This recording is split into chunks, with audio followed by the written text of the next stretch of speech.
ప్రాచీన శాస్త్రీయ అత్యాధునిక వైద్య విధానాలను వినూత్నంగా ఒకే గొడుగు కింద అందుబాటులోకి తీసుకొచ్చింది మెడి9 ఇంటిగ్రేటెడ్ మెడికల్ సిస్టమ్. సినిమా థియేటర్లలో 50 రోజులు పూర్తి చేసుకోవడం ఈ రోజుల్లో చాలా అరుదైన విషయం. సినిమాలు డిజిటల్ హడావిడి, ఓటీటీ ప్రభావం వల్ల తక్కువ రోజులకే థియేటర్ల నుంచి వెళ్ళిపోతున్నాయి. కానీ వెంకటేష్ నటించిన సంక్రాంతికి వస్తున్నా మాత్రం ఈ ట్రెండ్ను తలకిందులు చేసింది. థియేటర్లకు మళ్లీ పాత రోజులను గుర్తు చేసింది.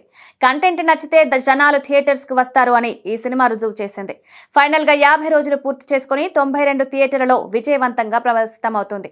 ఇది మామూలు రికార్డు కాదు.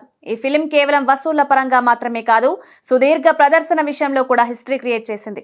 దిల్ రాజు, శిరీష్ సంయుక్తంగా నిర్మించిన ఈ సినిమా ఫ్యామిలీ ఆడియన్స్ ను ఎంతగానో ఆకట్టుకుంది. అంచనాలకు మించి 300 కోట్లకు పైగా గ్రాస్ వసూలు చేసి వెంకటేష్ కెరీర్ లోనే బిగ్గెస్ట్ హిట్ గా నిలిచింది.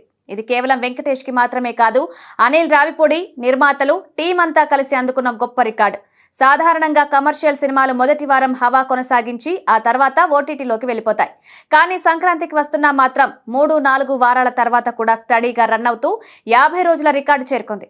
సంక్రాంతి సీజన్ తర్వాత కూడా థియేటర్లో నిలదొక్కుని లాంగ్ రన్ సాధించిందంటే అది కుటుంబ ప్రేక్షకుల కారణంగానే. వినోదంతో పాటు మంచి కుటుంబ అనుబంధాన్ని చూపించిన కథాంశం ప్రేక్షకుల మనసులను దోచేసింది. ఈ సినిమా ఓటీటీలో కూడా హవా కొనసాగిస్తోంది. సంక్రాంతికి వస్తున్న G5లో స్ట్రీమింగ్ అవుతూనే ఓపెనింగ్ డోలోనే సరికొత్త రికార్డు క్రియేట్ చేసింది. భారీ బడ్జెట్, గ్రాండ్ మేకింగ్ తో వచ్చిన RRR, హనుమాన్ సినిమాలను దాటేసి అత్యధిక వ్యూయర్షిప్ సాధించింది. థియేటర్లలో సక్సెస్ అయిన సినిమాలు ఓటీటీలో కూడా అద్భుతంగా రన్ అవుతాయని మరోసారి ప్రూవ్ చేసింది. ప్రస్తుతం సినిమా బిజినెస్ మారిపోయింది. 50 డేస్, 100 డేస్ వంటి విజయాలను ఇప్పటి జనరేషన్ పెద్దగా పట్టించుకోవడం లేదు. కానీ సంక్రాంతికి వస్తున్నా మాత్రం ఈ ఫీట్ సాధించి ఒక కొత్త ట్రెండ్ ని సెట్ చేసింది. భవిష్యత్తులో ఈ తరహా కుటుంబ కథా చిత్రాలు మరిన్ని రావాలని, థియేటర్లలో మరిన్ని రోజులు నిలవాలని సినీ ప్రముఖులు ఆశిస్తున్నారు.